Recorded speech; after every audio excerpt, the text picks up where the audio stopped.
¿Qué tal? Muy buenos días. Aquí estamos ya una vez más. Recuerde que estamos estudiando el Evangelio de Mateo y vamos en el capítulo número 12. Muy contento porque Jesús está haciendo en nuestras vidas lo que tiene que hacer. Dios está obrando en nosotros como tiene que obrar y el Espíritu Santo nos está llevando a conocer más y más de su bendita palabra. Tremendo es ver a Jesús en este pasaje.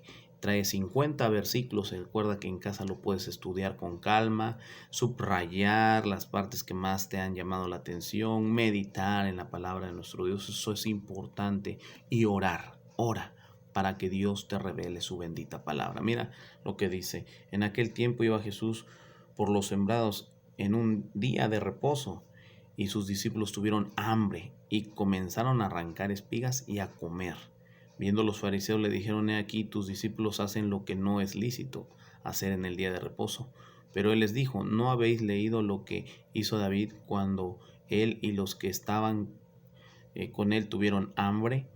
Cómo entró en la casa de Dios y comió los panes de la proposición, que no le eran lícito comer, ni a él ni a los que estaban con él, sino solamente a los sacerdotes. ¿O no habéis leído en la ley cómo en el día de reposo los sacerdotes en el templo profanan el día de reposo y son sin culpa?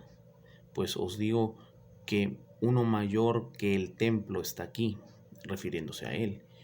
Y si supieses qué significa misericordia quiero y no sacrificio, no condenarías a los inocentes. Escuche, porque el Hijo del Hombre es Señor del día de reposo. ¡Wow!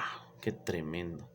Impresionante, impresionante cómo Jesús se agarra con los fariseos en un encontronazo de opiniones con respecto al día de reposo. Dice que los discípulos estaban en el día de reposo junto con Jesús en un sembradío y ellos tenían hambre. Y al tener hambre, pues vieron las plantas y dice: de aquí somos, ¿no? Agarran, arrancan y comen. Y eso para ellos no era lícito, tener que trabajar, para comer en el día de reposo no era lícito. Pero Jesús les dijo: bueno, David también lo hizo, ¿verdad? Cuando estaba en el templo con sus acompañantes, entraron y comió de los panes de la proposición. ¡Wow! O sea, no era lícito comer de esos panes. Esos panes eran sagrados, esos panes eran solamente para los sacerdotes. Mas sin embargo, David entró y comió. Y dice también que en el día de reposo, pues, hicieron muchas cosas, pero dice, pues, digo que a uno mayor, dice: ¿o no habéis leído cómo en el día de reposo los sacerdotes entran al templo y profanan el día de reposo y son sin culpa? Pues os digo que uno mayor que el templo está aquí, refiriéndose a él. Me encanta porque dice: si supieras qué significa, dice, misericordia quiero y no sacrificio, no condenarías a los inocentes. Muchas veces, por conocer un poco más de la palabra, juzgamos, esa es la palabra, mal juzgamos a los demás, porque pensamos que hacen cosas que no deben de hacer, dicen cosas que no deben decir, actúan de manera que no deben de actuar. Y nosotros, por tener un poquito más de conocimiento, deliberadamente mal juzgamos a las personas. Pero dice que Dios quiere misericordia y no sacrificio. Misericordia y no sacrificio, para que nosotros no condenemos a los inocentes. Y luego dice: porque el Hijo del Hombre, refiriéndose a él, es Señor del día de reposo. ¡Wow!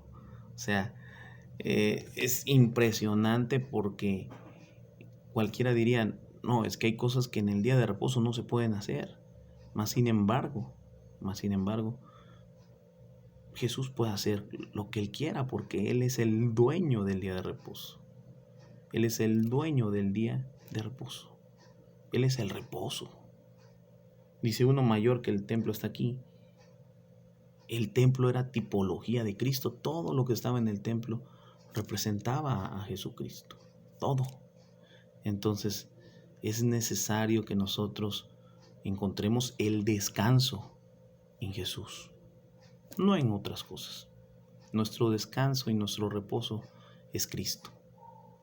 Deseo con todo mi corazón que la palabra de Dios bendiga tu vida y que no solamente querramos hacer sacrificios y tratar de querer impresionar a Dios, porque no lo vamos a impresionar. A Él solamente tenemos que amarle y obedecerle. Bendiciones.